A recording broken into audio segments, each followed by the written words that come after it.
Magandang araw mga kaibigan. Bigyan natin ng reaction, opinion itong video posted by Brochi TV. Napakagandang documentary tungkol sa mga kaganapan sa buhay ni Ramil Madriaga. Yung pagkakahuli sa kanya, pagkakabuwag ng PNP Anti-Kidnapping Group, the most notorious kidnap or ransom gang in our country, na ngayon nagiging bida na dahil pinaka most important whistleblower na daw. Ay, nako. O ito, pakinggan natin ang dokumentary. The name now being talked about across social media. One of the best when it comes to acting and very good at storytelling, especially in emotional scenes. The alleged leader of the so-called Madriaga kidnapping syndicate, who was later jailed and eventually became a star witness. Ladies and gentlemen, please welcome the best actor, Ramil Madriaga. And now, watch this video carefully so you can get to know him even more. Tatlong dekadang paghahari ng notorious Madriaga kidnap for ransom group. Sa ng search warrant sa araw ng July 29, 2023, kasama ang resibo, nagtungo ang nasa isang daang operasyon. Kilometers away from the road. Masukal at hindi madali na pagpasok sa nasabing farm. When it comes to position here, at nang makalapit sa target,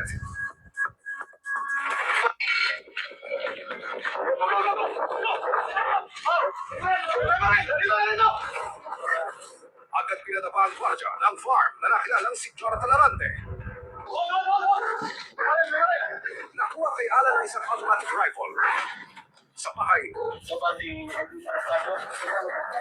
inihain ng search warrant sa caretaker ng nasabing property na si Edwin Prestado.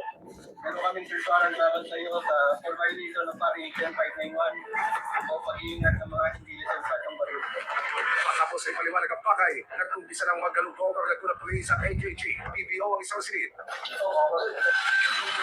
Sa loob ng isang kwarto, tumambad sa mga pulis na nakahilerang mga armas. Sa susunod, at kung sila yung mga baril. At nang buksan ng isang kahon sa gilid ng kama,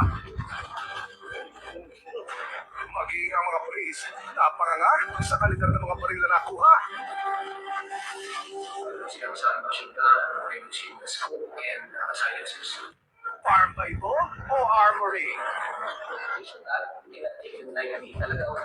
Malaking grupo to. Hindi sila ordinaryong grupo. High profile. Kaya nilang i-operate. Sa kabuuan, na-harvest ng mga pulis ang 4 na caliber 38 revolver, 2 M16 rifle, 3 12-gauge shotgun, 3 kalibre 22, isang Beretta 9mm, isang Uzi submachine gun, isang caliber G57 at mga pala.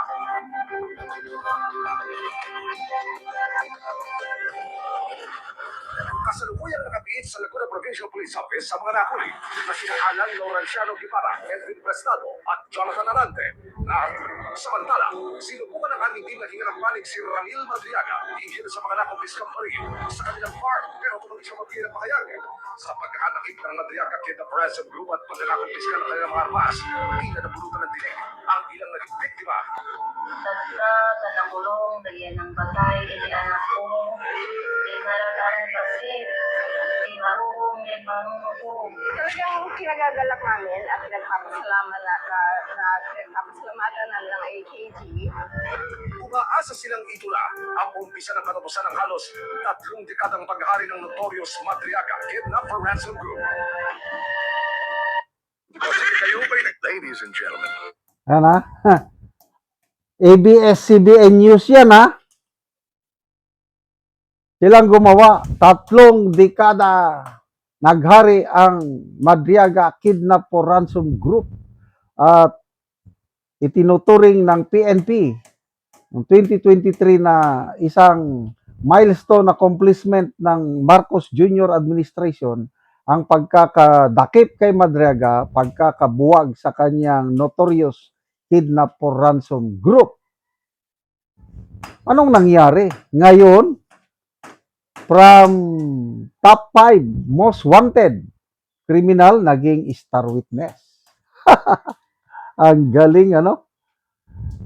Sige lang, sabi ni Congressman Abante, the most important witness, most important whistleblower. Sabi ni Congressman Ridon, hindi daw apektado ang testimony ni Madriaga kahit may mga gusot.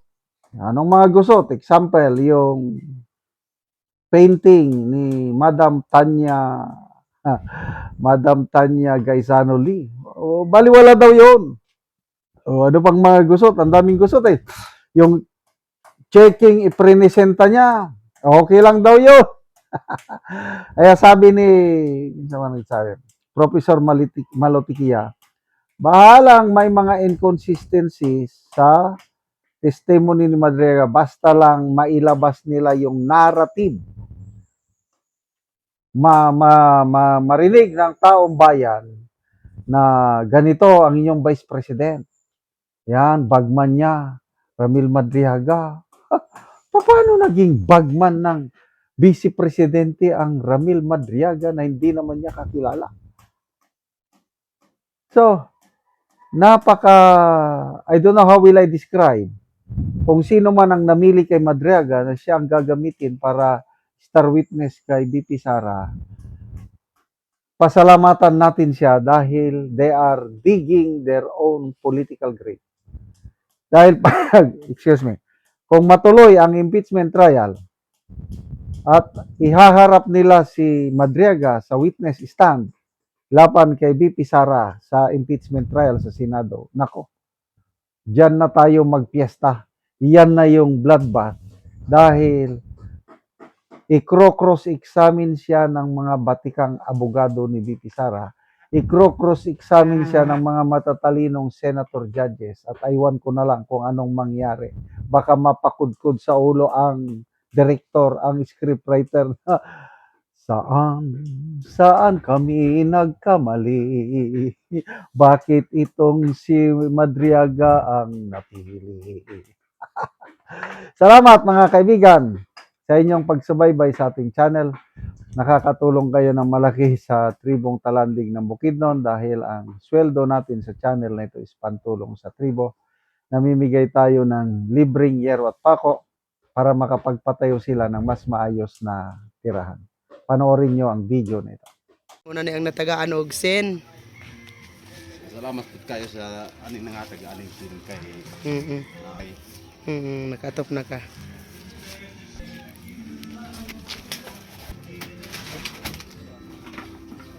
Ug karon mo na ni ang itsura sa atop sa balay sa natagaan na Mogero. So dako na gid kayo og mga buslot. Makita gid nato nga karaan na gid kayo ang iyang ngero. Ang putol-putol na ang ngero. Makita gid nato nga wa na gid nagpariha.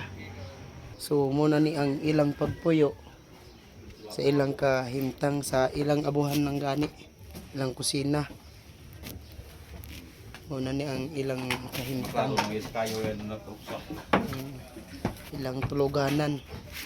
O karon kol pila na ni ang imong atop ka tuig ay ani nang itsura buslot na gid kaayo. Mga napulo na ni katuig.